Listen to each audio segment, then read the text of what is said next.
Welcome to the Ban the Wave podcast. Andrew, it's a beautiful day here in Omaha, Nebraska. I know that all the spam DMs I get ask me where I'm from. I just wanted to clarify right away. Still Omaha. Andrew, I know that we've been talking about doing this for a while. Here it's September 1st, 2025. A lot of people will tell you that it's football season. I'm actually, if you listen closely, you can hear some metal pings and some bats across campuses. And I know that you were at Ole Miss this weekend, and we'll get into all that. But Andrew, what a treat it is to be joined by you. And why don't you tell everybody a little bit about who you are? Of course, everybody knows who I am, Noah Darling, the founder of College Baseball Central. But Andrew, you're a little bit of a rookie around these parts, coming on year 2 with College Baseball Central. Yeah, year 2 here in the wonders of College Baseball Central. I just finished up playing my college baseball career at a small college in New Orleans, Louisiana. I'm originally from Florida, and I am still in Florida, but I found myself covering college baseball at College Baseball Central, and I love college baseball, so that's all you need to know about me. Andrew, you spent a lot of time around that Tulane. You mentioned, I believe, but also LSU a lot last year. Is it safe to say that national championships just kind of follow you? Yeah, I guess if you sit down and have an interview with me, maybe you can find yourself in Omaha. Well, a lot of coaches are chomping at the bit to appear with us on the Ban the Wave podcast as we start here with episode 1. I know that we've talked about it's going to be fairly, we don't want to say unscripted because we have a lot that we want to talk about, but at the same time, it's going to be pretty laid back. But at the same time, we're going to be aiming to talk to coaches, bringing them on. Anybody who wants to come in here and fill us with their insight and their knowledge into their programs is more than welcome at any time. But we know that we're going to be talking to coaches throughout the offseason here. We have a lot of big projects coming up at College Baseball Central. And Andrew, your ability to travel from across the country, call it a weekend, is remarkable. And like I said, we'll get into that Mississippi trip a little bit later on. But I don't even know where you live right now. I know it's Florida, but you could be in the Everglades, or you could be in the Panhandle. I really have no idea where you're at. And I don't want to know. I don't want you to tell me either. But I'm looking forward to doing this with you, whether it be once a week for the next few months, or maybe we crank it up to twice a week. Who knows? I would love to. All right, Andrew. Well, without further ado, let's dive into it a little bit. As we get underway, I think that we kind of just wanted to touch on some of the things that have happened since we last saw college baseball. I know that for a lot of us, it lives in our blood system throughout the summer, whether we're watching Cape Cod baseball or the Northwoods League or what have you. But I know that the last time everybody saw this world, it was LSU celebrating a national championship. Andrew, of course, a lot of things happened in an offseason. I think the offseason of the 2024 to 2024, or I should say 2023 to 2024. No, I actually had it right the first time. 24 to 25 was a little bit more eventful than the 25 to here we are and later in 2025 offseason. You think back to what happened with Texas and A&M and how that kind of just lit a fire in the country. And I think that was really, really good for the sport. And I don't think that this offseason was bad for the sport necessarily, but a little bit less fireworks. Is that a fair assessment? I mean, yeah. I mean, you didn't have conspiracy theories about where coaches were meeting during the season. No one was on Flight Tracker really. We didn't have people asking current players saying, "Hey, what is your coach wearing?" on a flight back from Omaha. It was a little less uneventful, but some of the changes, some of the news that we did see, I think it did bring a spark into the sport, but I don't think it was anything monumental like last off season. Well, taking a look at some of those changes, I think that the number one, when we thought we had maybe that kind of Jim Schlossnagle level move, was when Mississippi State number one came open, because there was a lot of speculation about why are they doing it so early. Because if you remember, it wasn't the season just ended and then they made a move. It was in late April or early May when they made that decision. And a lot of people said, I don't know. And other people said, no, I understand it. Regardless, they ended up with a home run hire in Brian O'Connor from Virginia. And Andrew, I hate to ask what are your thoughts about it, because it seems like an A+ hire, but is that where your head's at as well? Yeah, I think it's an A+ hire. I mean, it was a little weird of a move, it felt like, because you had Mississippi State hire Brian O'Connor in the midst of a postseason run. It was such a weird season for Mississippi State because the team that they bring in this coach from, he wasn't in the postseason. But Mississippi State with an interim coach, they were in a postseason. I mean, Justin Parker did a phenomenal job at the time of the intern. So him staying as the pitching coach is a big move for Brian O'Connor, I think. But it's a slam dunk hire. He's a proven winner. I mean, this year it all came down to one weekend of that whole FSU series, whether they do play it, they don't play it. Do they get in because of it? Yes or no? But Brian O'Connor, he's a proven winner. It's going to be very exciting to see him in the SEC, and other coaches in the SEC that I've talked to are very excited to go up against him because of how great of a human being he is and how great of a coach he is. 2015 national champion, of course, as well, Brian O'Connor at Virginia, and he's knocked on the door a few times as well since. I know he's been in Omaha at least felt like every year for quite a bit there, but a couple disappointing finishes in Omaha, but getting there is certainly an accomplishment, especially for a Mississippi State program that has a proud history of also reaching Omaha and coming up short with just one national title themselves under Chris Lemonis. I don't think they could have done a better job. I think that they are more exciting head coaches than Brian O'Connor, but I think that's a safe bet for Mississippi State. You don't want flash or sizzle when you're trying to replace a national champion head coach. You don't want to be the guy that has to follow. I'm not going to say Chris Lemonis' legacy because I think a lot of people were still anxious to get that job. It wasn't a Nick Saban, Kalen DeBoer at Alabama situation. But the reality is he's won their only national championship in school history, and there's a little bit of an expectation that comes with that when you finally get over that mountain. And that expectation's always existed at Mississippi State. But once you get a taste of that, you get the new stadium rolling. There's all kinds of excitement that doesn't go away, and that's now a standard for a program. While Mississippi State always been a great program, it takes it to another level when they know what they're capable of in winning a national championship. And it doesn't help when your crosstown rival in Ole Miss follows you up the next year. Brian O'Connor off to a great start. We'll get into a little bit later. The transfer portal was a success for him. Pretty much everybody from Virginia, it felt like, entered the portal. Quite the exodus. He did a good job of reeling most of his guys in to come with him to Starkville. But like I kind of alluded to when we first talked about Brian O'Connor, it was more the chain of events that he set off, because when you have a head coach position open in a place like Virginia, that's going to open some doors for other people. And that's really what gets everybody excited. I know It's one thing to have a premier job be filled, but it's who fills it and what does the domino effect look like. And in this case, it was Chris Pollard going to Virginia. This move to me was a little bit surprising, but at the same time, I had to kind of remind myself that Chris Pollard's a Virginia guy. Yeah, so obviously Chris Pollard is from the Virginia area, but obviously the names that were linked to Virginia, they weren't. Chris Pollard was the biggest one by far. Yeah, Jim Penders at UConn, the longest. Him and his staff's been the longest tenured staff in the whole country. But Virginia knew what they were doing. They've cut some resources.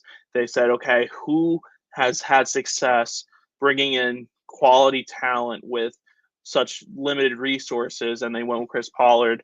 And Chris Pollard, with that limited resources, was able to bring in some big talent already to Virginia, and even retain some talent that entered the portal, thought about going elsewhere, but stuck at UVA. So it was a very shocking move, especially at the time when it became official. But I think it's a very good move. It's not a Brian O'Connor world mover move, but like Chris Pollard, he knows the area. He's from the area. A lot of eyes are going to be on that Virginia program this year. You mentioned the timing of the move. It was the morning after that Super Regional final, Game 3, the only one. It was a standalone Super Regional Game 3. Everybody was tuned in to watch Duke try and knock the door down and go to Omaha, because that was a program that had been so close a couple of times. They were there, ironically, against Virginia not too long ago, and before that they were in a Super Regional against Vanderbilt when Kumar Rocker threw a no-hitter. So Chris Pollard's been a few outs away and a few things falling his way from Omaha 3 times now in his career. And you hope that it happens at Virginia, but at the same time, personally, I wanted to see it happen at Duke, which you listen when you watch those Duke games and you see the program go. You heard blue collar this, blue collar that. I think there's certainly blue collar tendencies at Virginia, a place that isn't as flashy as they come, but at the same time, that's historically a wine and cheese crowd. So I'm interested to see how that kind of tutelage and mindset carries over at a place like Virginia. Yeah, it's definitely going to be a culture shock for some of the players going from a Duke to a UVA. So it's going to be an interesting season for UVA, but I think it's going to come with a lot of success. Well, if you're following along here, we had Mississippi State started open, Virginia became open, Duke became open, and that was filled by Corey Muscara. It felt like a long time because of how much success they had right off the rip, on not necessarily under him, but with Tom Walter and Corey Muscara. His pitching made waves with the pitching lab and everything that Wake Forest had going for them in 2023. And you heard some rumblings and maybe things weren't going so well in Paradise in Winston-Salem. Either way, Corey Muscara now finding himself at Duke, and this one was kind of a weird one because I thought for a while we had heard that maybe Josh Jordan from LSU was going to be in the mix as a Duke guy in the past. Andrew, what's your read on Corey Muscara at Duke? So it's a very interesting hire because Corey Muscara was rumored to be going to Mississippi State. There's a lot of rumors of him going to Mississippi State and Jordan being a lock for the Duke position. Jordan interviews for the position. He turns it down. He finds himself happy being the number 2 at LSU.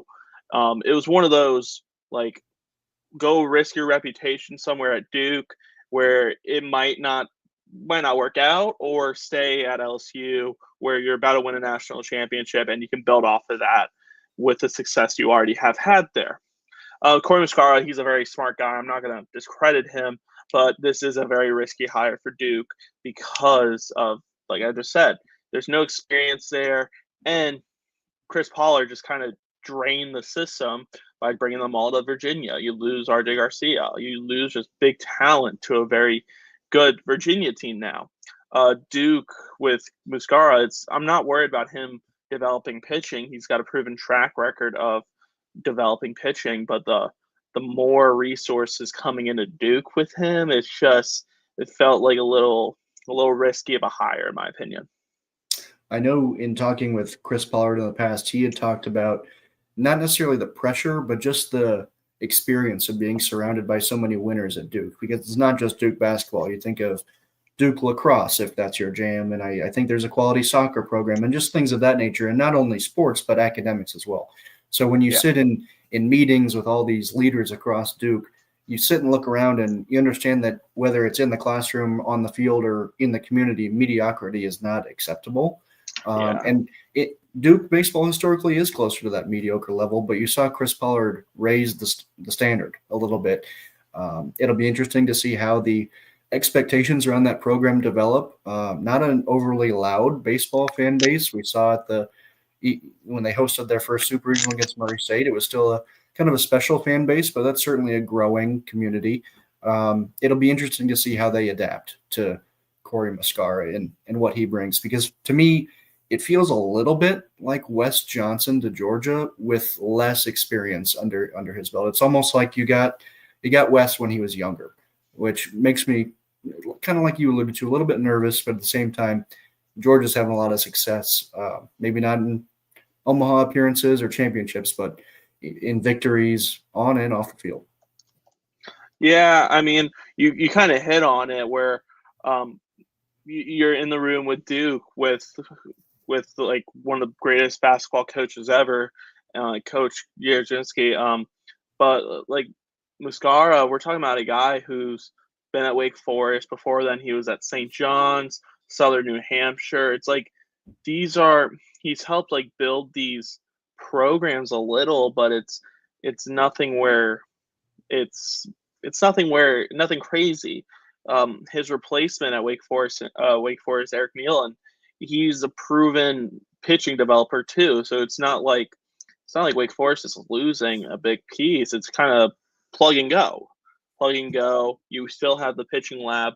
You still have the mind. I remember reading some Mississippi State fans when I reported that Muscara was a finalist for the pitching coach job at Mississippi State. They're saying, "Oh, the pitching lab's coming to us," but the pitching lab's not a thing. It's just a person who utilizes the resources they have.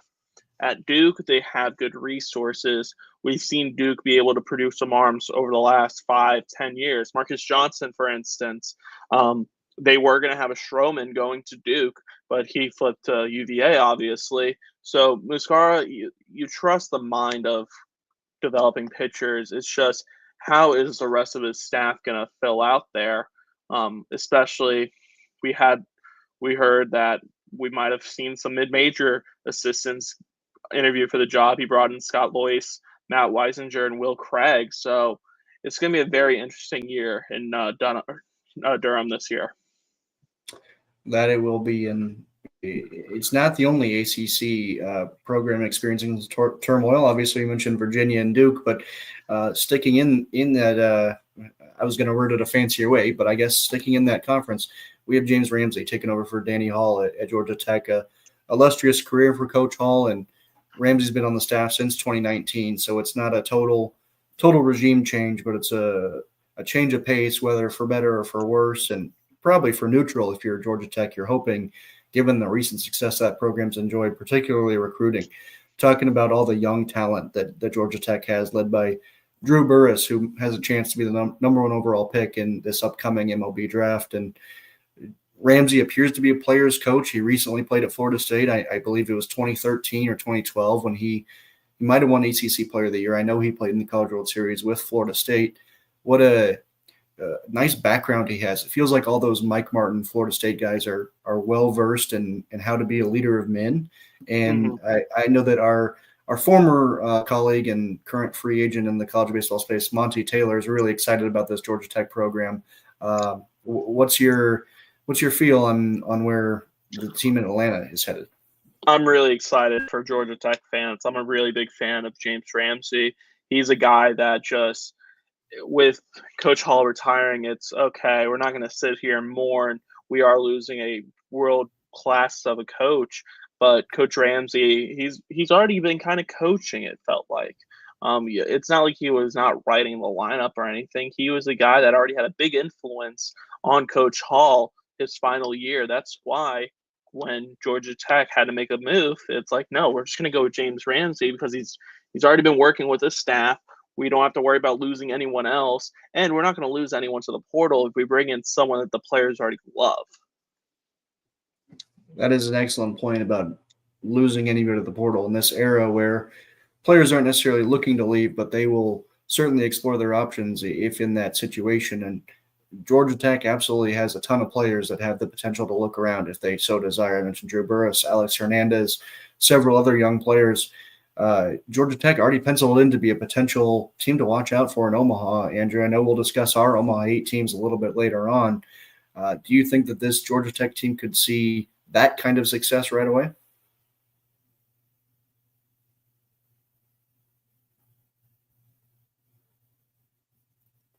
Might have lost Andrew to some internet connections. It might be on my end. I'm not sure. I'm back. There we are. Andrew, you're back. What a relief. My power went out. Wow. It's not even storming here. I'm back on my Wi-Fi or on my hotspot, but we're doing this without the power or my lights. Unbelievable. They will do anything to shut this program down, and we're gonna shut them down right back. Andrew was just asking about Georgia Tech's success, possibly right away with their young players, and now a coach who knows the program in James Ramsey. Yeah, I mean, just they've already had success this past year. I felt like they were a team that should have went to Omaha. They just kind of fell short in the regionals and whatnot. But this is a team that it's just going to be high expectations from the get with Coach Ramsey. So I'm not really worried about them like having a slow start or anything. I think they're going to be a top 15 team in the country, and I think they're going to be fighting in that final 8 to get to Omaha. That's the future I see for Georgia Tech as well. Mostly player oriented. I don't think James Ramsey is going to come in and change anything right away. I think he would be kind of foolish to change anything up from the Hall of Famer Danny Hall. You have to find that safe spot to make it your program, and I'm certain that we'll hear from James as he kind of discovers that sweet spot this offseason, and we'll keep everybody informed on that. Last head coach change per se that we wanted to mention was Mark Kingston coming into Creighton. He was on staff last year, of course, was at South Carolina for a handful of years, reached the NCAA tournament, I believe reached a super regional against Florida in either 2024. Yeah. Either way, an overall up and down career at South Carolina, and one that when you're in the SEC, you have to deliver a certain number of results, and he fell a little bit short of that, but still an overall quality campaign for Coach Kingston at South Carolina. Now he's at Creighton. Andrew has once again vanished from me. So luckily, me being from Omaha, I can fill in some gaps on Creighton, replacing Ed Service, longtime head coach of the Blue Jays. Again, another program that has kind of fallen, for lack of a better word, stale a little bit, but still one that enjoyed success in their own right. They won the Big East tournament this past year, reaching the NCAA tournament, competing in the Fayetteville Regional, defeating Kansas, and enjoying wins in that regard. And they had some quality players as well. Nolan Saylor stands out as a really, really special talent, drafted by the Kansas City Royals. And now Mark Kingston takes over, looking to add on to his head coaching tutelage. He's been around the block a little bit. I'm excited to see what he and his staff. He's got some former South Carolina baseball players coming on staff. I know LT Tolbert is in the mix. That was a really good player at South Carolina. That's one that gets me excited to come down and go watch Creighton baseball. It'll be interesting to see how that impacts the Omaha community around me, because when you go to a Creighton baseball game, you'll kind of look around and see, hey, where are the fans? Because you're in a massive ballpark. They're building new facilities. It's an exciting time, and I've spoken to some people around the program, and they're excited about what Kingston's going to be able to do there. Kind of looking forward to seeing what that looks like. And once again, Andrew is still missing from me. It's such a shame that we're doing this live. I'm just going to have to keep rolling without him. Looking at the transfer portal this past offseason, I suppose you could call it, as we're still kind of figuring things out where the dust settles as fall ball starts. The transfer portal's just been massive in college baseball. 64 Analytics, our friends over at 64, have really helped that transfer portal process, whether it be player, fan, or anybody in between, including coaches. There's no better resource for the transfer portal than 64 Analytics. Go get your $15 a month, I believe, subscription. You can see everything there is to know about the transfer portal. And if you're a head coach, there's a better package for you where you can go in and get notifications for when a certain player that meets your mold enters the portal. No better resource than 64 Analytics. Tell Jason that College Baseball Central sent you. Probably won't get you anything, but maybe you'll get a high five.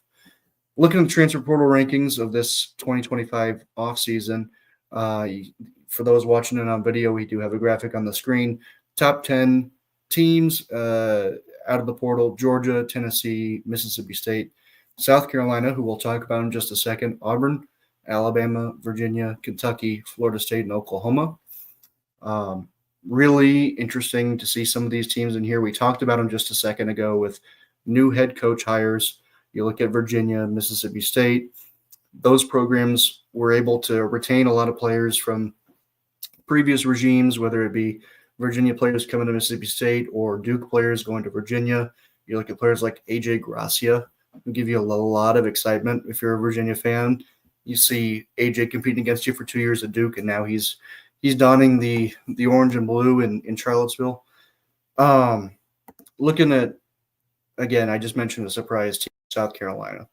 This was going back to a fourth in the transfer portal. And again, Andrew's joining me again. Andrew, welcome back as you join us. I'm getting ready to talk about the South Carolina Gamecocks and their transfer portal class. Again, a top 5 class. And what makes this interesting to me, Andrew, is that South Carolina, you think about where that program was not long ago. I'm talking a few months. And you think, okay, Paul Mainieri, maybe he can't get it fixed. Maybe he's past his prime a little bit. And then you have that I'm not going to call it a hit piece, but that article that came out that kind of highlighted some allegations about how maybe his players aren't going to the weight room and things of that nature, and how the program was not in great hands, it appeared. And you kind of thought, oh, maybe this is it for Paul Mainieri. We don't really know what's going on inside, but we saw this one article and it doesn't look good. Here we are a few months later, and somehow Paul Mainieri has convinced the number 4 ranked portal class to come play in Columbia, South Carolina. So, Andrew, as you're now all the way back with me, your read on the South Carolina Gamecocks and how did they pull off this top 5 portal class? So I actually got to talk to a few coaches at South Carolina that were with Coach Mainieri in Baton Rouge when they first got to Baton Rouge. They said it felt like this last year was like it was like their first year in Baton Rouge. How the media was kind of against them, how they didn't make the SEC tournament, how they didn't make the NCAA tournament. It kind of felt like it was the world versus them. They had to go hit the portal hard, and they were just able to find some guys that felt like they can make an impact and make an investment on this next year for them. So, I mean, obviously, you have the list right there. Alex Philippott, Alex Valentine, like those two pitchers are going to be coming in and just making a huge impact, working with Coach Rooney right away. Ethan Lozama from UL, he's a very good hitter. And Bradley Hodges from UVA, he's someone that had a little rocky of the year, but he's a very quality lefty that will probably slide into that South Carolina rotation. Josh Rory from ULM, he's another quality pitcher. They added a lot of high quality arms. They believe that the two things that they did not have a lot of was power hitting and power pitching. So what they went out and got some power pitchers and got some power hitters. A couple of names that stand out to me that you just didn't mention was Reese Moore out of Iowa and Logan Sutter out of Purdue. Two Big Ten players, and it feels like for whatever reason, when you get a transfer from the Big Ten, you're gonna find yourself with some success. Jesus, with that kind of player. So I'm interested to see just how they do because I know that Logan Sutter enjoyed a really solid career at Purdue, and those Iowa kids, Reese Moore is a solid player in his own right. So just those two guys were ones that stood out to me on top of the guys that you mentioned. And again, when those of us on the outside, you talk about your connection to South Carolina, don't have those. When we look at where this program was from our eyeballs to now, based on what success they found in the portal, I'm going to say I'm shocked with just the growth that this program has had. And it's going to be tough for me to buy in as an outsider, but this is doing a really good job of me getting excited about South Carolina baseball again, because I think about as a kid in Omaha, what South Carolina was to me in 2010, 2011. That was the epitome of college baseball. And not too much later, Paul Mainieri was the epitome of college baseball with LSU. So those two coming together and meshing and doing what they both can do at their peak is really exciting to me. But I thought I saw them at their valley not too long ago, and that was really scary. Yeah, I mean, it was like you said, like the pieces, it just felt like that team was not bought in last year. It felt like the moment Ethan Petrie started to struggle a little, he started to battle some injuries. They sat him out, and it was just like, what's the point of even playing if we don't have our star player? So from what they were alluding to me was we just needed to trim the fat a little. We needed to get rid of the guys that didn't want to play. They're filtering out who can survive under Mainieri. So that's why we saw a little bit of those hit pieces, like, oh, guys aren't going to the gym. Oh, Coach Mainieri's a special person. He's not treating me nicely. Well, he's a proven winner at LSU. He has a lot of success. Just because you didn't get something go your way because Coach Mainieri's a little bit old school doesn't mean he's a bad person. He's just trying to get the best out of you, and he's trying to see how you'll react to that. I'd be very curious. Perhaps we can get somebody like Paul Mainieri or somebody on his staff. You mentioned Coach Rooney and some of the guys down there. I'd curious when you have a player come in and say, hold on, I just read this story about you guys in May or June or whenever it was. Why on earth would I come to your program? And you look at it and you got, I believe that's 6 guys out of the top 100 transfer portal players. It's just really, really shocking. I hate to keep reiterating the same concept, but I'm positively blown away by what the Gamecock staff was able to do this summer. Yeah, I mean, and to say they did get an earlier start than other SEC schools, because from the coaches that I've talked to, it's always, oh, we're in Omaha, like we're actually playing, and these schools aren't playing, so they get a little bit of a boost. But I'm excited to see the South Carolina team. Yeah, I'm looking forward to it as well. And yeah, on the other end of the spectrum, you have Wes Johnson, just dominating the portal once again. Finished with the number one ranked portal recruiting class for the second time in his 3 off seasons at Georgia. It'll be his 3rd full season. But when you take over the job in 2023, you still have the opportunity to recruit the portal, and he did a fantastic job in year 0, I guess you could call it. Now entering year 3, another really strong portal class, and that was the case in year 2 as well. It just wasn't ranked number 1. Again, with Georgia, I wonder. I love the experiment because clearly it's working in statistics, and they've been a couple plays from Omaha twice now. But at the same time, when do you get over that hump? Because you've seen teams in your conference do exactly what you're doing with LSU. They do really well in the portal, and they have won 2 national championships. Of course, Wes Johnson won one of those as well.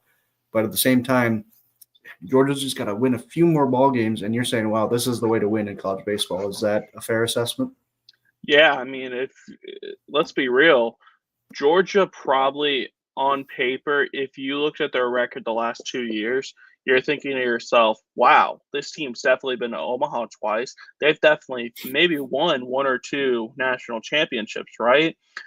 No, that hasn't been the case. What has been holding them back? Pitching. Pitching's been holding them back. What does Wes Johnson do?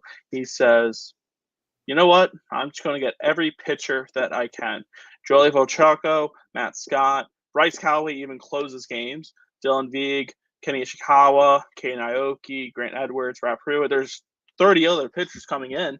These are guys that have had success both starting and relieving games. It's going to be like a plug-and-play thing where it's like if you're not doing good week 1 starting, you're not going to pitch the next weekend. You're going to come out of the bullpen. It's a very good thing where you have 2 things happening.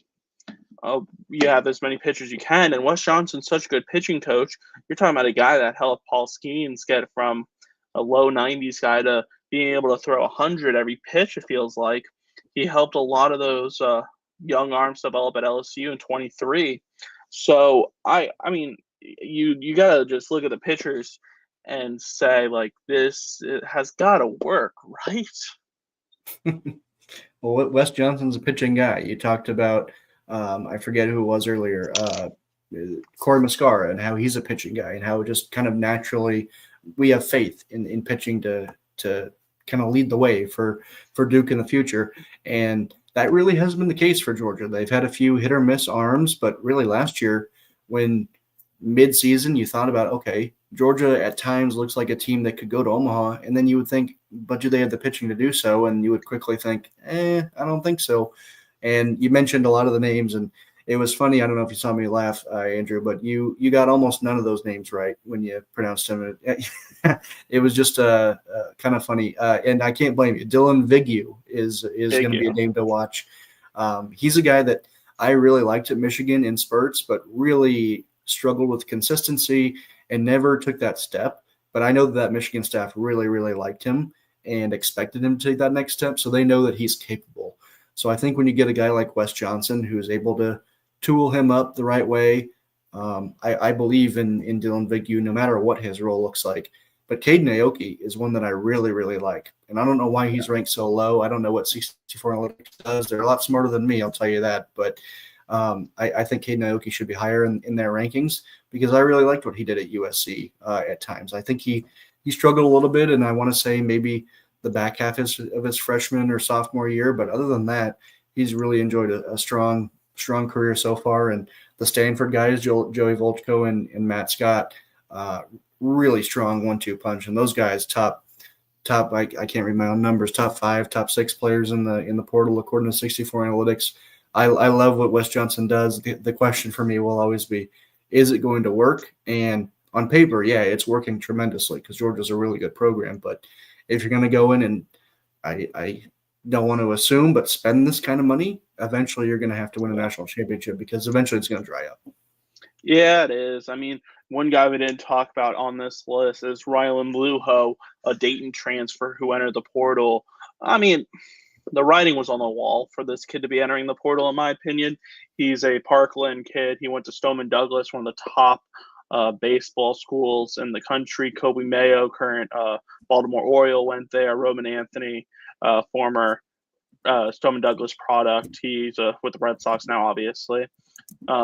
Stoneman Douglas produces talent, and this kid just went to Dayton for 1 year and ended up finding himself at an SEC school. So they're just a very good portal school, I guess. But you just said it. Are they going to take that next step? Are they going to get to Omaha? This is a team that's been so close. They lost to NC State 2 years ago. Didn't get to Omaha, and yeah.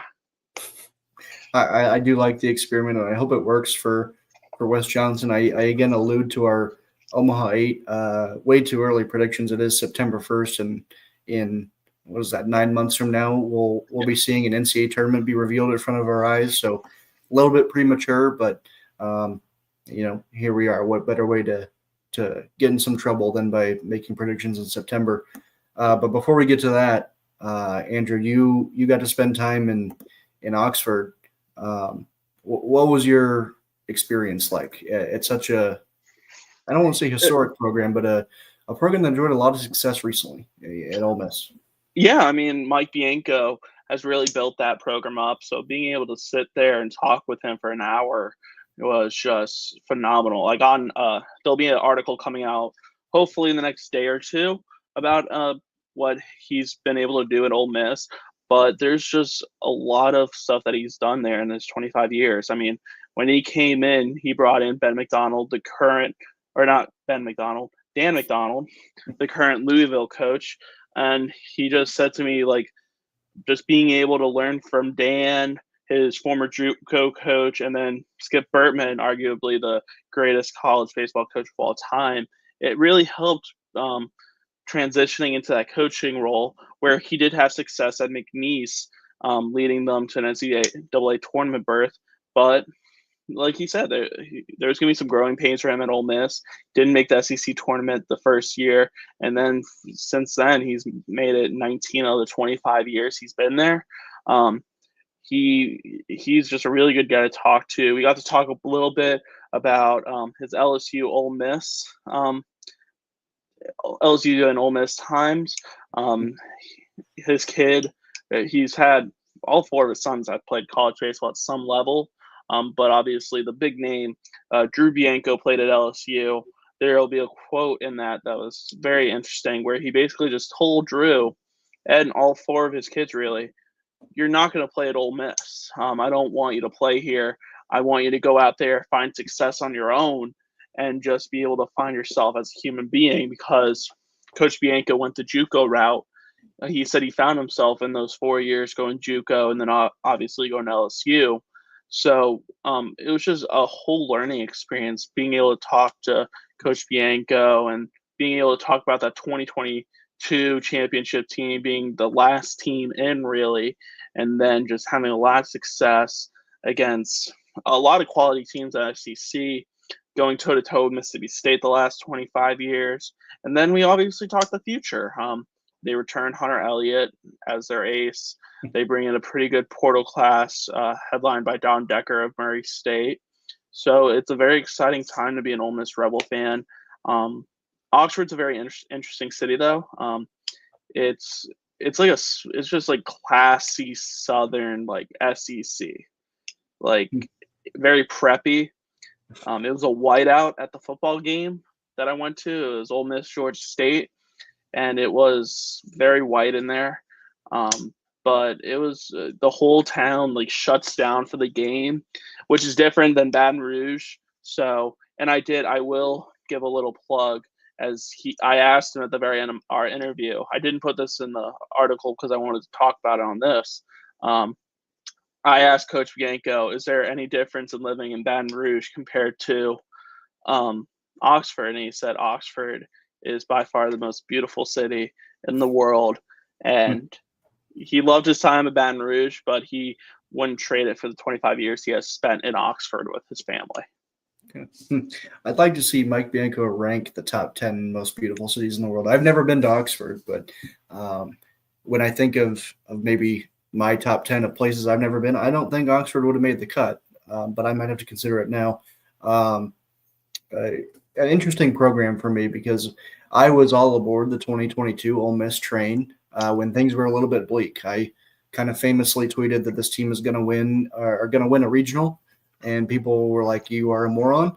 And I was ecstatic when they reached the NCAA tournament and they drew a Miami team that I thought was very susceptible to being upset in Coral Gables, and they ran right through that regional. In fact, they didn't lose a game in the NCAA tournament, if I remember correctly. And I really enjoyed watching that Ole Miss team run roughshod through the NCAA tournament, even though everybody in the world and their mom said that they didn't deserve to be in it. Maybe they didn't, but they did win a national championship because of it. And since then, they've been a really interesting program to monitor because you think of the pressures of coaching in the state of Mississippi right now with Mississippi State, Ole Miss, and Southern Miss, all programs that are routinely in the NCAA tournament and knocking on the door of Omaha, oftentimes going to Omaha, mostly with Mississippi State carrying that freight. But it's been a little bit rough for the major programs since those national championships. And it's interesting to see the pressure cooker of you saw Chris Lemonis lose his job, and you thought for a minute, Mike Bianco's got to win right now or he's in trouble. And what did he do? He won right then and there. They hosted a regional last year. You would have thought that maybe they would have come out and won that regional with the way that they had been playing up until it, coming in second in the SEC tournament. But a really strong season for them last year that really saved that program, I think. Even with I don't know the attendance numbers, but when you turned on the TV, it wasn't a scary environment. And I hope it gets back to that because when Swayze's rocking, it's really a top 5, probably top 3 environment in the sport. But Ole Miss for me is such a strange program, but I really enjoy watching them succeed, and I hope that they stabilize a little bit. 2 things about Ole Miss. So I think Bianco's job is safe because it feels like every athletic director they bring in, they just happen to love college baseball. I wrote about this in my feature as the athletic director, John Schaefer, at the time in 2000, when he hired Coach Bianco, within minutes of offering him the job, he said, the best shot this school has at winning a national championship is through baseball, I believe. And it took him 22 years and 2 trips to Omaha, but Coach Bianco has won that national championship while we haven't seen basketball. Softball just had their first trip to Oklahoma City. Football's always in that mix because you have Lane Kiffin as head coach, but baseball got there. Baseball was that first national championship. So Coach Bianco, obviously his next goal is to win that second championship and keep bringing more and more regionals to Oxford because of how the town and how the fans show out for it. But yeah, the second thing I was going to say is they perfectly, I mentioned this on Twitter this weekend, they perfectly monetize. They perfectly monetize the way just Mississippi, SIP, put in the SEC logo, put it on the SEC logo. People are going to buy it. Mm-hmm. And I bought it because I'm a fool. And I just love the SEC and I love Ole Miss. So I would be right there with you. I think that my bank account trembles when they get word that I'm within so many miles of a university bookstore because I will go in there and I will spend dollars. And I would have absolutely been right there with you buying that SIP, whether it be a shirt or a hat or both like you did.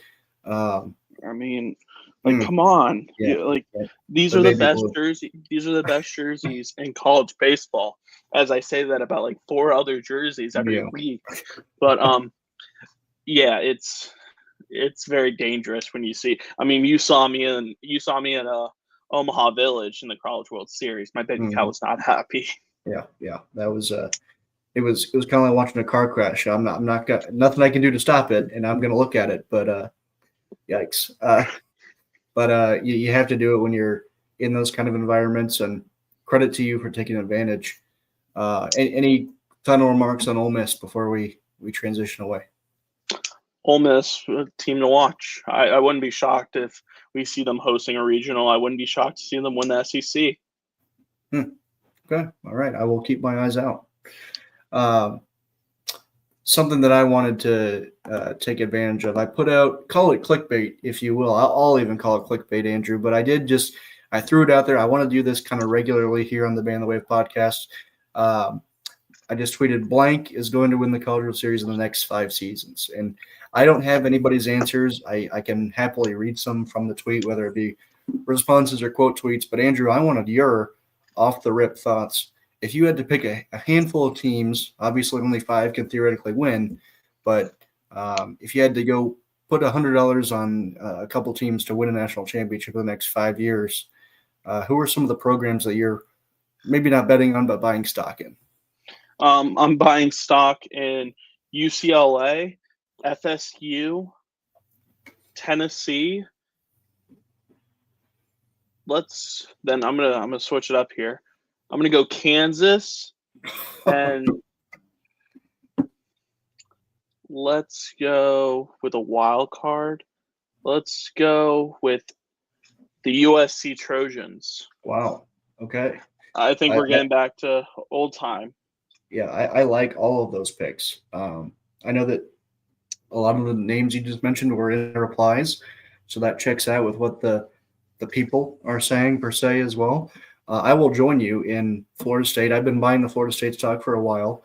I think Link Jarrett specifically, not that he's not going anywhere. I know that he might be listed as a candidate at certain places. I will bet my arms and legs that he's not coaching anywhere other than Florida State unless he loses his job, which he's not at this rate. So I will buy Florida State stock with you every time I can. I'm going to join you in. There was another program you mentioned. Who was the one that got me excited the most? Not Kansas. UCLA. UCLA. I'm buying that immediately because I think my only worry with UCLA is if they don't win the national championship in 2026. I'm worried that the stock sours quickly, but I do. If I was picking a team to win it all right now, I would pick UCLA to win in 2026. Strong portal class, great young talent on that team that's now mature. I'm sure we'll talk about UCLA a lot over the next 9 months, as we should, because they're going to win it all. And then you mentioned Tennessee. I will go along with that. But it just feels like a safe bet. Yeah, you always got to have that one. You always it's always weird because I'll talk to coaches at Tennessee. I'll talk to SEC coaches about Tennessee, and it's like, yeah, on paper they're always within the best roster wise, but they never put it together, and it always leads to late season crash outs. Yeah, Tennessee is an interesting one for me because it feels like they do it right where any given year they could win a championship. Whereas I think like Florida State, they also, of course, play the portal well, top 10 portal class, but a program that still raises talent where you bring in a great freshman class and then you see them become better like UCLA. It's a buy now where it's almost riskier to invest in that kind of program because they have to get all the talent in the right position. I think of the way that Tennessee won their first championship, or I should say first under Tony Vitello, and then also the way that, to a lesser extent, Jay Johnson won his with the homegrown talent that they utilized alongside their great players. You need a complete team to do it. Whereas I'm going to throw Georgia on there, the opposite of that, where you go ahead and you invest in the portal heavily, you bring in and you hit on the right talent, you can absolutely win a national championship with that. So that's going to be my fourth team, along with Tennessee and Florida State. And again, who was that other one, Andrew? UCLA. UCLA, of course. You're wearing the shirt. You're wearing the shirt. So UCLA, Tennessee, Georgia, and whoever that other one was. My memory is just fantastic. And then the fifth team or the fifth program, I really want to go Kansas with you. I think that 5 years is a little quick for that program. I think they will reach Omaha in the next 5 years. That's kind of bold in its own right, as long as Dan Fitzgerald's there, which we'll see. It's a great head coach. And then you picked 5, so I feel compelled to go with 5. I'm going to go with TCU. I really like their young talent. That's another one kind of like UCLA where I'd like to buy now, but I also feel confident in Kirk Saarloos and what he's able to do. And I've said this before. I don't know if I've said it to you, Andrew. If you lined up every coach in America in my living room, I'm going to have a lot of trouble saying no to Kirk Saarloos. I just love his, like, the way that he presents himself and his aura per se. He's just a funny guy without trying to be funny. He's great. Okay, wait. So I feel compelled to ask. These three people are in front of you. Okay. Sarloos, Fitzgerald, and Tracy Smith. Okay. Yeah. Okay. All right. That's very interesting to me. Yeah. Yeah. So Tracy's a baseball purist. He is. So he's gonna be intimidating to tell no. But I know once I do tell him no, he's not gonna keep harassing me. He's gonna move on. So I know that it's not gonna be like an annoying no. I'm not gonna say who would be. I don't. But you might know the type of coach who might be. A younger one, more like I think Tony Vitello might circle the wagons on me later on. But I don't think Tracy Smith will do that. So I'm gonna that's how I get out of Tracy Smith is mentally I can say no now and I know it's done. Fitzgerald is going to be the type where if I tell him no, I'm going to feel compelled to text him later. And he might come up and, tap me on the back when I'm playing against him. If I go to TCU, I'm going to see Kansas. And he's going to say, hey, nice to see you. Like, okay. I'm here to beat you, but okay. So that'll be tough to say no, just because I know that he's going to be nice about it. Whereas I actually think that it would be tough to tell Crixelos no because I don't think he's going to be nice about it. I think he might give me a little sarcasm. But at the same time, I just love what his program's all about. And every time I watch TCU baseball, I'm like, this team is going to win a lot, and they should win a lot with the players that they bring in. And Sawyer Strasnider might be the best player in the country. Close. I love what TCU is doing right now, and I think Sarlos will be there for a very long time unless he wants to go be a surfer in California. Wouldn't surprise me either. But I love Kirk Sarlos and how he's very subtly funny, and that's what I want my coach to be for whatever reason. Yes, I agree. Well, thank you for taking me on that journey, Andrew. I don't want to say any dart throws for a championship, but neither of us mentioned a group of five or sorry, I'm in football mode, a mid-major. So I mean, the thing is with mid majors to see this is where I think we're going to see the downfall of mid majors, especially since I have a mid major in my way too early Omaha 8. Is roster stability going to be there for mid majors, or is it going to be, oh, okay, this mid major just had a really good team, they just went far in the postseason. Okay, let me go offer them a fat chunk of money, and they're going to come to my school. So that's what I'm a little worried about. And also coaching changes as well. We have some big names linked to big schools.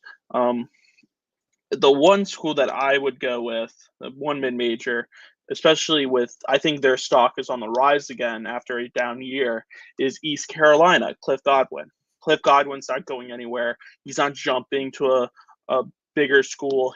East Carolina is his school. So I think they got a pretty good class staying there.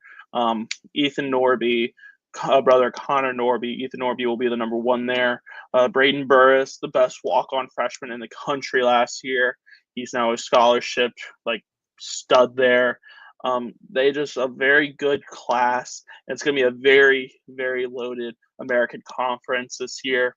I think we can see the American Conference be a multi-bid league. I can see Charlotte going out of there. I can see UTSA running the table again. I can see Tulane running the table there. It's going to be a very loaded AC now, not the AAC anymore. I think the American's going to be very strong this year. I think the American's going to have more teams than the Pac-12 will have this year. Okay. I like the picks though, with the East Carolina, especially. They stood out to me. It feels like that they're the program that every year we say eventually they have to win it, right? Yeah.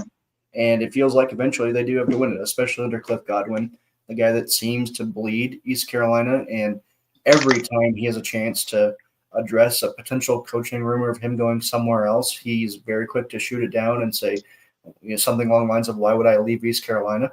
The only thing would be to win a national championship. But there's at the same time no place that anybody would rather do it than East Carolina, because I don't think the people of Greenville are a violent people, but that city will burn to the ground when they win a national championship, and it should. And a lot of people are like, well, imagine what it's going to look like when they reach Omaha. I want to see it. I'll be the first to line up and say mid-majors in Omaha aren't really my jam, but I want to see East Carolina and Omaha badly. So they're the program that stands out to me the most in terms of that kind of team or a mid-major who can win a national championship. And then the other one is Coastal Carolina, a team that did it in 2016 or a program that did it in 2016.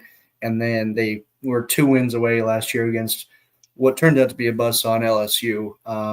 I didn't see LSU kind of peaking the way that they did the right time. I'll raise my hand on that. You were kind of more all over it, Drew.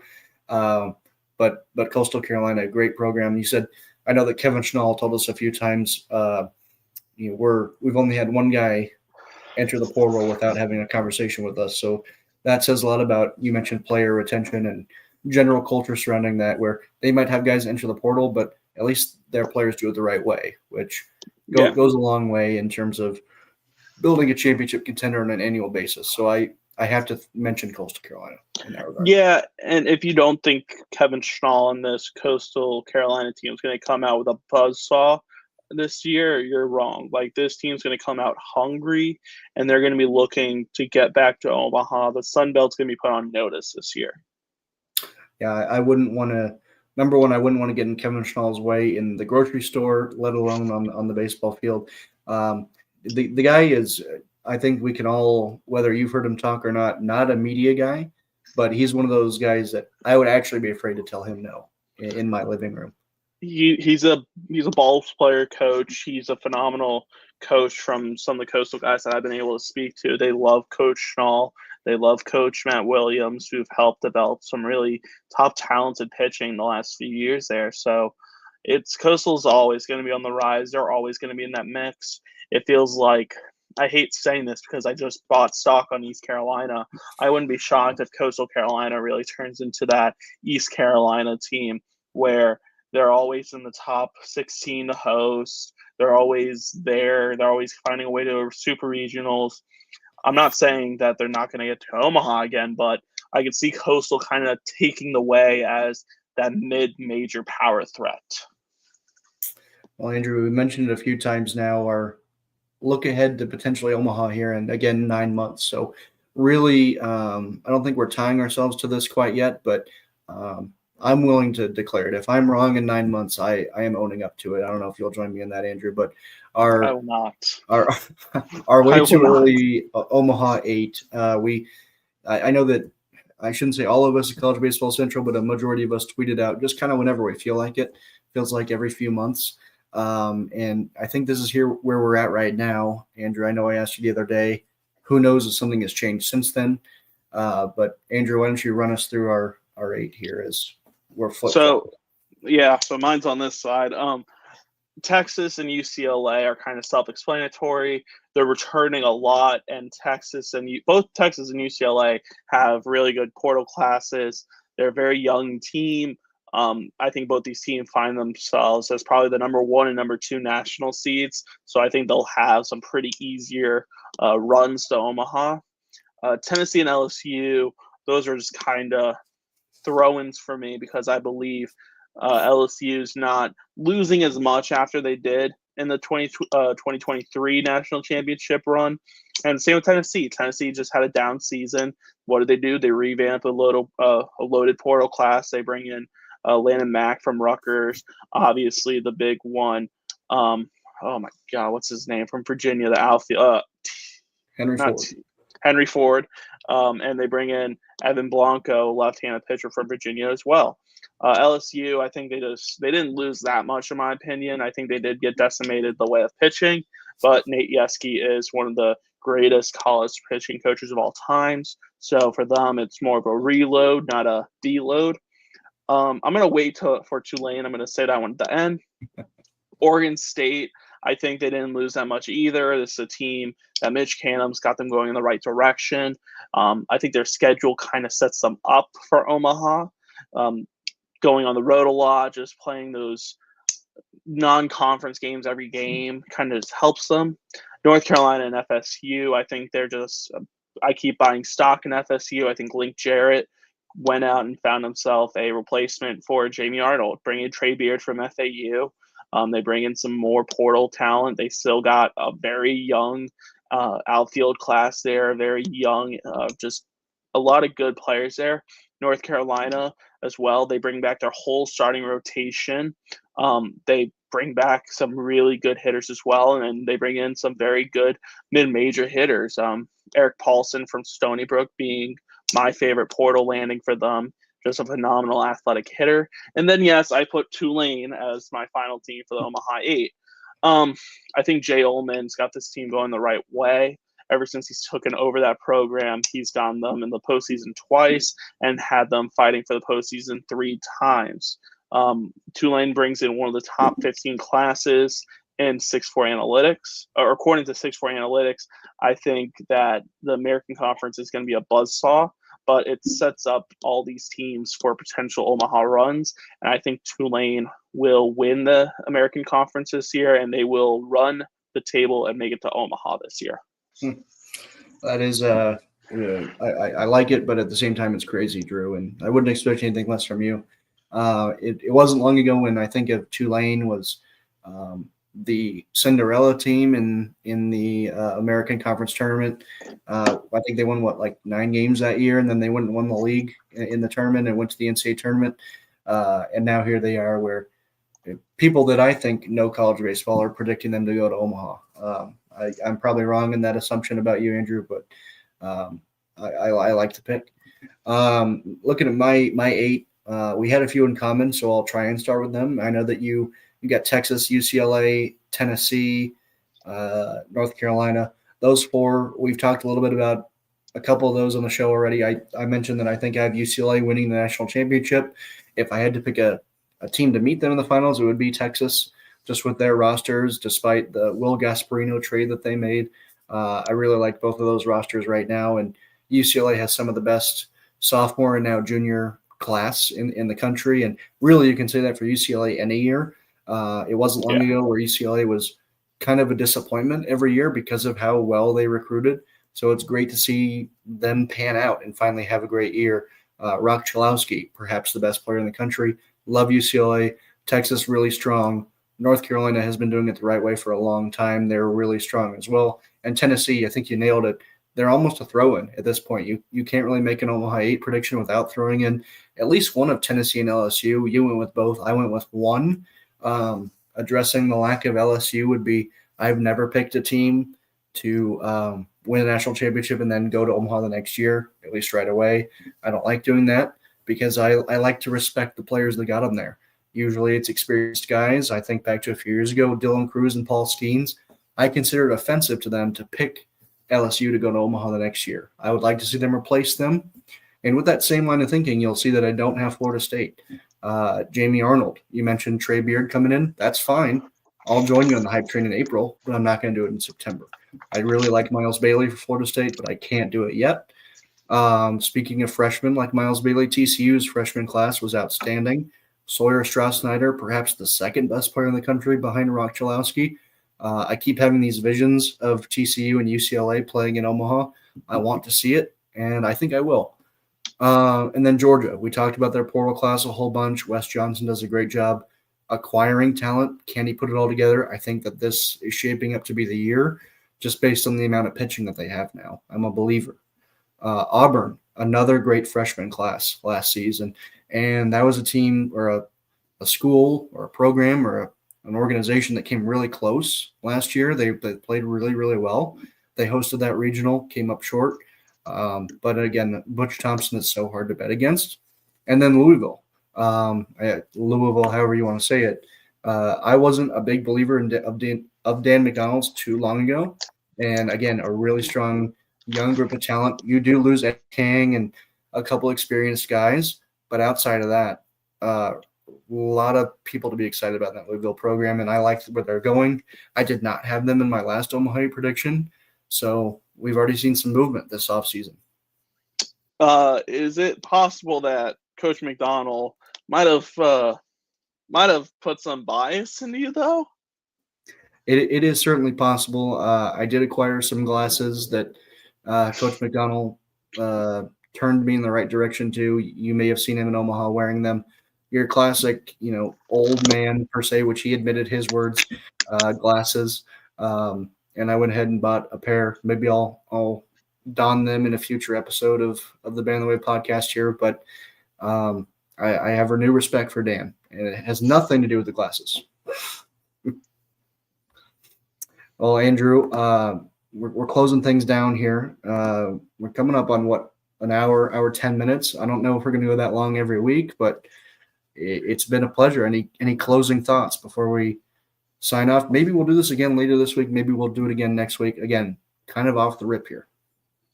I've missed college baseball a lot, so being able to talk to some coaches, some players, it's kind of like going to therapy. It's like you're getting your little fix. You're talking about the problems. You're talking about what you miss. So being able to talk about college baseball and how some of these programs are starting up fall practices last week and this week, we're getting close to the fun again. Yeah, it's like I said, when you listen closely, you can hear the ping of the bats. You have all these programs tweeting, hey, look, we're back on campus. Yes. And then you get more and more fall scrimmages being announced. All right, feed it to me. I'm ready to go.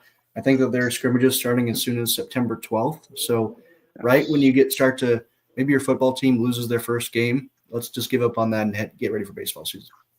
Yeah, so UNC fans, after tonight, you can just start looking forward to baseball. Well, with that, Andrew, I think we'll close it out. And thanks everybody for giving us a listen. If you're watching right now, this will be available on Spotify and Apple. And if you're listening right now, throw us a like, subscribe, whatever you want to do, and we'll see you in the future.